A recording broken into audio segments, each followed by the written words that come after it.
बिस्मिल्लाहिर्रहमानिर्रहीम अस्सलाम वालेकुम। आज के इस वीडियो लेक्चर में हम लोग पाइपलाइनिंग एंड ब्रांच पेनल्टी के बारे में डिस्कस करेंगे। सबसे पहले पाइपलाइनिंग क्या होती है? पाइपलाइनिंग से ये मुराद है कि हम लोग इंस्ट्रक्शन या सबसे पहले हम देखते हैं कि नो पाइपलाइनिंग, जिसमें पाइपलाइनिंग नहीं है, तो हम लोग कैसे एक इंस्ट्रक्शन को एग्जीक्यूट करते हैं। तो इंस्ट्रक्शन हम लोग सबसे पहले फेच करते हैं। फेच करने के बाद हम लोग इंस्ट्रक्शन को एग्जीक्यूट करते हैं। ठीक है, तो पहला प्रोसेस होता है हमारे पास फेचिंग का। तो हमारे पास ये दो इंस्ट्रक्शंस हैं। ठीक है, इसको मैं 1 कह देता हूँ और इसको मैं इंस्ट्रक्शन नंबर 2 कह देता हूँ। तो जब पाइपलाइनिंग नहीं होगी तो आपकी फर्स्ट इंस्ट्रक्शन फेच होगी। फर्स्ट इंस्ट्रक्शन कौन सी है? Move literal to working 00h। यहाँ पे हम लोग इसको मूव की इंस्ट्रक्शन को फेच कर लेंगे। ठीक है, और सेकंड पार्ट में हम लोग इस इंस्ट्रक्शन को क्या करेंगे? एग्जीक्यूट करेंगे। और एग्जीक्यूट करने, जो हम लोग एग्जीक्यूशन परफॉर्म करते हैं उसको आपको पता है एग्जीक्यूशन के आपके 4 स्टेप्स हैं। सबसे पहले आपकी ये वाली इंस्ट्रक्शन जो फेच हुई है इसको हम लोग डी कोड करते हैं। डी कोड करने के बाद सेकंड स्टेप में हम लोग इसके ऑपरेंड्स को क्या करते हैं? रीड करते हैं कि इसके ऑपरेंड्स क्या हैं। तो यहाँ पे हमारे पास एक लिटरल वैल्यू है, तो हम लोग इसको रीड कर देंगे। थर्ड प्रोसेस हमारे पास होता है प्रोसेस का। और ये प्रोसेस करेगा, क्या करेगा? ये 00h वर्किंग रजिस्टर में क्या करेगा? राइट करने के लिए ये इसको रेडी करेगा, और नेक्स्ट में आपकी ऑपरेशन कंप्लीट हो जाएगा और ये प्रोसेस कंप्लीट होगा और आपका डाटा राइट हो जाएगा वर्किंग रजिस्टर में, और वर्किंग रजिस्टर में 00h आ जाएगी। ठीक है, और ये कंप्लीट आपकी एक इंस्ट्रक्शन अभी एग्जीक्यूट होगी। अब एक इंस्ट्रक्शन एग्जीक्यूट होने के बाद इसके बाद हम लोग क्या करेंगे? हम लोग नेक्स्ट इंस्ट्रक्शन को इस पॉइंट पे फेच करेंगे। वो क्या है? दोबारा मूव की इंस्ट्रक्शन है, लेकिन इस दफा क्या है? Move working to file. अब जितनी देर तक ये फेच होगी, आपकी जो एग्जीक्यूशन यूनिट है वो आप लोगों का क्या कर रहा है? कोई भी ऑपरेशन परफॉर्म नहीं कर रहा। ठीक है, वो वेट करेगा। किस पॉइंट तक वेट करेगा? कि जब तक ये इंस्ट्रक्शन फेच नहीं होगी, उसके बाद में ही जाके ये 4 प्रोसेस करूंगा तो मेरी इंस्ट्रक्शन क्या होगी? एग्जीक्यूट होगी। तो यहाँ पे हमें क्या करना पड़ रहा है? वेट करना पड़ रहा है। जब हमारी इंस्ट्रक्शन फेच होगी, फेच होने के बाद फिर हम लोग ये 4 साइकिल्स अपने यहाँ पे एग्जीक्यूट करेंगे और हमारी इंस्ट्रक्शन एग्जीक्यूट होगी, जिसके अंदर हमारे पास ट्रेस रजिस्टर के अंदर 00h मूव हो जाएगा। लेकिन इसके अंदर देखें, यहाँ पे हमें क्या करना पड़ रहा है? हमें इंस्ट्रक्शन फेच जो हो रही है उसका हमें क्या करना पड़ रहा है? इंतजार करना पड़ रहा है। तो यहाँ पे किसी किस्म की पाइपलाइनिंग नहीं हो रही। सिंपली आप लोग एक इंस्ट्रक्शन उठाते हैं, उसको एग्जीक्यूट करते हैं, उसके बाद नेक्स्ट इंस्ट्रक्शन उठाते हैं, उसको क्या कर लेते हैं? एग्जीक्यूट कर लेते हैं। अब हम लोग इस प्रोसेस को शिफ्ट करेंगे पाइपलाइनिंग की तरफ। और पाइपलाइनिंग में क्या है कि हम लोग इंस्ट्रक्शन को पहले से पाइपलाइन में रख लेंगे, जिससे हम लोग इंस्ट्रक्शंस को एक साथ एग्जीक्यूट करेंगे। सॉरी, एक साथ एग्जीक्यूट नहीं होंगी। बेसिकली क्या होगी? एक इंस्ट्रक्शन फेच होगी और नेक्स्ट इंस्ट्रक्शन जो एग्जीक्यूट हो रही है, उसी साइकिल के दरमियान हमारे पास दूसरी जो इंस्ट्रक्शन अभी पास हमारे पास आ रही है, मूव वर्किंग टू फाइल, ये फेच वाला प्रोसेस हम लोग जो फर्स्ट इंस्ट्रक्शन एग्जीक्यूट हो रही होगी उस प्रोसेस में हम लोग इसको फेच कर लेंगे। पाइपलाइनिंग में हमारी फर्स्ट इंस्ट्रक्शन जो है वो फेच हुई। ठीक है, ये आपको पता है कि ये आपकी फर्स्ट इंस्ट्रक्शन है, ये हमने फेच की। और जब ये एग्जीक्यूट हो रही होगी, एग्जीक्यूशन के दरमियान हम लोग क्या कर लेंगे? दूसरी इंस्ट्रक्शन को प्री फेच कर लेंगे। हम लोग उसको पहले से अपने पास फेच करके रख लेंगे। तो सेकंड इंस्ट्रक्शन क्या होगी? हमारे पास फेच होगी, और हमने जैसे ही हमारी फर्स्ट इंस्ट्रक्शन एग्जीक्यूट हुई, एग्जीक्यूशन यूनिट हमारे पास अवेलेबल है, फ्री है, उसको हम लोग यूज करते हुए हम लोग सेकंड इंस्ट्रक्शन को क्या कर लेंगे? एग्जीक्यूट कर लेंगे। तो हमारे पास एग्जीक्यूशन यूनिट जो है आपका, ये देखें, टाइम इंटरवल के लिए आपका यूज हुआ। उसके बाद ये फ्री नहीं हुआ, उसके बाद इसने सेकंड इंस्ट्रक्शन को क्या कर लिया? एग्जीक्यूट कर लिया। अगर थर्ड इंस्ट्रक्शन है तो हम लोग थर्ड इंस्ट्रक्शन को यहाँ से फेच कर लेंगे और फिर थर्ड इंस्ट्रक्शन को हम लोग एग्जीक्यूट कर लेंगे। ठीक है, अब ये हमारे पास पाइपलाइन स्ट्रक्चर है। इसके अंदर हम लोग अपनी इंस्ट्रक्शन को पाइपलाइन में पहले से उठा लेते हैं, फेच कर लेते हैं, और एग्जीक्यूशन यूनिट जो है आपका एग्जीक्यूट जब कर रहा होता है तो एग्जीक्यूशन यूनिट को वेट नहीं करना पड़ता कि आपकी इंस्ट्रक्शन फेच हो। ठीक है, अगर मैं प्रीवियस एग्जांपल बताऊं, मैं कहता हूं कि फॉर एग्जांपल हर इंस्ट्रक्शन आपकी ले रही है, अगर मैं उसको कह देता हूं कि 1 सेकंड ले रही है, तो इंस्ट्रक्शन फेच हुई, फर्स्ट इंस्ट्रक्शन फेच हुई, एग्जीक्यूट हुई फर्स्ट इंस्ट्रक्शन, फिर सेकंड इंस्ट्रक्शन फेच हुई, सेकंड इंस्ट्रक्शन क्या हुई? एग्जीक्यूट हुई। तो अगर मैं कहता हूँ ये प्रोसेस आप लोगों का 1 सेकंड लेता है कंप्लीट, तो ये आपका 2 सेकंड लेगा एक इंस्ट्रक्शन को एग्जीक्यूट करने में, और 2 इंस्ट्रक्शन एग्जीक्यूशन में कितना टाइम लगेगा आपके पास बेसिकली 2 सेकंड्स लगे। ठीक है, तो अगर कंप्लीट टाइम देखूं इन 2 इंस्ट्रक्शंस के एग्जीक्यूशन का, तो मैं कहता हूं कि मेरे पास 4 सेकंड्स लगे हैं।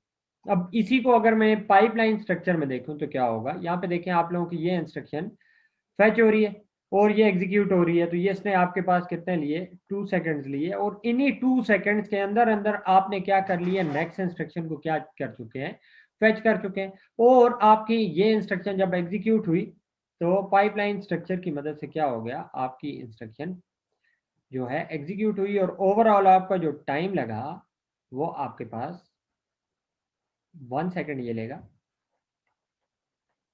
तो ओवरऑल जो आपकी ये 2 इंस्ट्रक्शन एग्जीक्यूट हुई, इस पॉइंट पे आपके 4 सेकंड्स लगे, और इस पॉइंट पे आप लोगों के पास आपके 3 सेकंड्स यूज हुए। तो इसका मतलब है पाइपलाइन लिंक की वजह से हमारे पास क्या होता है, एग्जीक्यूशन हमारे पास फास्ट हो जाती है, और हमें इंस्ट्रक्शन के फैच होने का इंतजार नहीं करना पड़ता।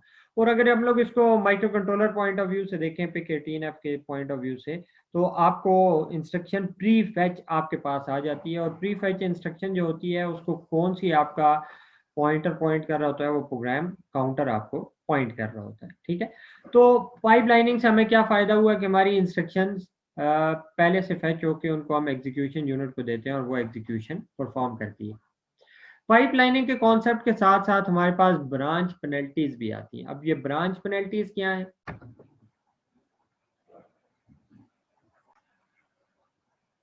ये हमारे पास एक एग्जांपल है, इसके अंदर हम लोग देखेंगे कि ब्रांच पेनल्टीज कैसे आती हैं, और उससे क्या नुकसान होता है। ठीक है, तो जब हमारी फर्स्ट इंस्ट्रक्शन एग्जीक्यूट होगी, प्रोग्राम काउंटर पॉइंट कर रहा होगा हमारी सेकंड इंस्ट्रक्शन को। यहाँ पे हमारी फर्स्ट इंस्ट्रक्शन है मूव F00H, इसका मतलब है 00H से वैल्यू उठाओ और उसी लोकेशन पे पेस्ट कर दो। ठीक है, और इससे आपके बैक एंड पे स्टेटस रजिस्टर के फ्लैग चेंज होंगे, आपका 0 फ्लैग आपका इफेक्ट होगा, क्योंकि हमें पता है कि फाइल रजिस्टर में जैसे हम लोग अपने माइक्रो कंट्रोलर को रीसेट करते हैं, तो फाइल रजिस्टर की जनरल पर्पज लोकेशन पे हर जगह 00H आ जाते हैं।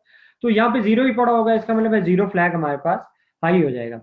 नेक्स्ट इंस्ट्रक्शन जब हम लोग एग्जीक्यूट कर रहे होंगे, इसके बाद हमारा नेक्स्ट इंस्ट्रक्शन है ब्रांच 0, क्योंकि 0 फ्लैग हमारे पास पहले से आई है, क्योंकि हमने देख लिया है कि यहाँ पे 0 फ्लैग हमें क्या शो करेगा, 1 शो करेगा।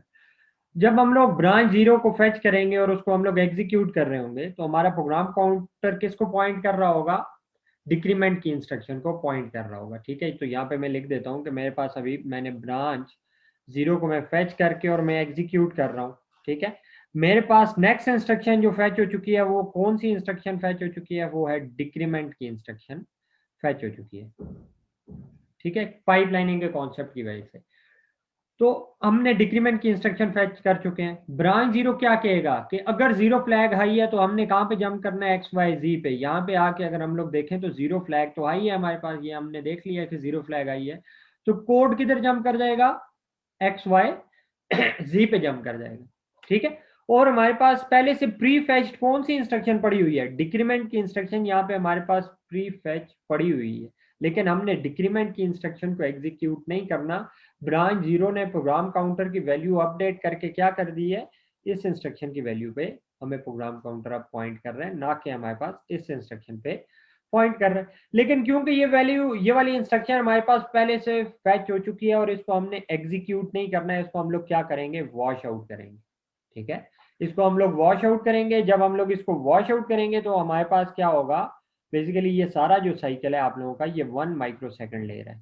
ठीक है, अब ब्रांच की वजह से यहाँ पे हमें क्या पड़ी, पेनल्टी पड़ी। ब्रांच ने खुद तो क्या एग्जीक्यूशन का टाइम लिया, 1 माइक्रो सेकंड लिया, लेकिन जो टाइम हमारे पास यूटिलाइज हुआ इस इंस्ट्रक्शन को वॉश आउट करने के लिए, फ्लश करने के लिए, वो था हमारे पास 1 माइक्रो सेकंड, और ये हमारे पास ब्रांच पेनल्टी है। जब भी ब्रांच हमारी टेकन, हम लोग अपनी ब्रांच को एग्जीक्यूट करेंगे, उस लेवल पे जाएंगे, तो हम लोग क्या करेंगे, जो पहले से इंस्ट्रक्शन फेच कर चुके हैं उसको हमें छोड़ना पड़ेगा, उसको हमें वॉश आउट करना पड़ेगा, उससे हमारे पास ब्रांच पेनल्टीज आएंगी। तो यहाँ पे देखें, अगर मैं यहाँ पे इसको एक एग्जांपल में देखूं कि हर इंस्ट्रक्शन आपकी कितनी एग्जीक्यूशन टाइम ले रही है, तो आपकी जो फर्स्ट इंस्ट्रक्शन है अगर 4 मेगाहर्ट्ज का हमारे पास ऑसिलेटर है तो ये हमारे पास ये 1 माइक्रोसेकंड लेगा, ठीक है। नेक्स्ट इंस्ट्रक्शन, जब तक हमारी ये वाली इंस्ट्रक्शन, ये वाली ब्रांच ट्रू है तो ये क्या लेगी आपकी 2 माइक्रोसेकंड लेगा, ठीक है। लेकिन अगर फॉर एग्जांपल मैं ये कह देता हूँ कोड में, मैं ये एक एडिशन कर देता हूँ, move literal to working 01H और move working to file 00H, इसका मतलब है 00H पे अब क्या पड़ी हुई है, नॉन जीरो वैल्यू पड़ी हुई है। तो जब हमारे पास मूव एफ की इंस्ट्रक्शन एग्जीक्यूट होगी तो इस पॉइंट पे ये कहेगा, ब्रांच जीरो कहेगा एक्स वाई जी पे नहीं जाना, बल्कि किधर जाना है, नेक्स्ट इंस्ट्रक्शन पे जाना है। तो ये कितना टाइम लेगा, क्या यहाँ पे कोई पेनल्टी आएगी या नहीं आएगी, ठीक है। इसको थोड़ा सा देख लें कि ये पेनल्टी आपके पास यहाँ पे नहीं आएगी। कैसे नहीं आएगी, देखें, ये इस यहाँ पे अब आया, कोड एग्जीक्यूट किया, कोड ने चेक किया क्या यहाँ पे नॉन जीरो वैल्यू है, वो कहेगा नॉन जीरो वैल्यू आपके पास इसके अंदर पड़ी हुई है, जीरो फ्लैग हाई नहीं होगा। ब्रांच जीरो कहेगा कि अगर जीरो फ्लैग हाई है तो मैंने एक्स वाई जी पे जाना है, लेकिन इस पॉइंट पे क्योंकि 00H पे 1 पड़ा हुआ है, ये एक नॉन जीरो वैल्यू है, तो जीरो फ्लैग हाई नहीं होगा। तो ये इंस्ट्रक्शन अब कितना टाइम लेगी, क्योंकि यहाँ पे देखें, यहाँ पे ब्रांच जीरो ने अपना क्या किया, 1 माइक्रोसेकंड लिया, और इस पॉइंट पे हमने इसको वॉश आउट नहीं करना। जब वॉश आउट नहीं करना तो इसका मतलब है ये नॉर्मल एग्जीक्यूशन लेगी, इस दफा आपकी ब्रांच क्या लेगी, 1 माइक्रोसेकंड यूज करेगी। इसका मतलब है जब तक ब्रांच आपकी ट्रू है तो वो 2 माइक्रोसेकंड लेती है, जब आपकी ब्रांच फॉल्स हो जाती है तो वो 1 माइक्रोसेकंड लेती है। इसकी वजह से हमने जो डिले कैलकुलेशन की थी उसके अंदर भी आपकी ये पेनल्टीज की वजह से टाइम एग्जैक्ट आप कैलकुलेट नहीं कर सकते, ठीक है। तो उसके लिए हम लोग टाइमर्स पढ़ेंगे कि एग्जैक्ट टाइम डिले कैसे हम लोग कैलकुलेट करते हैं। इससे रिलेटेड आपके कोई क्वेश्चंस हैं तो आप कमेंट सेक्शन में शो कर सकते हैं। अल्लाह हाफिज।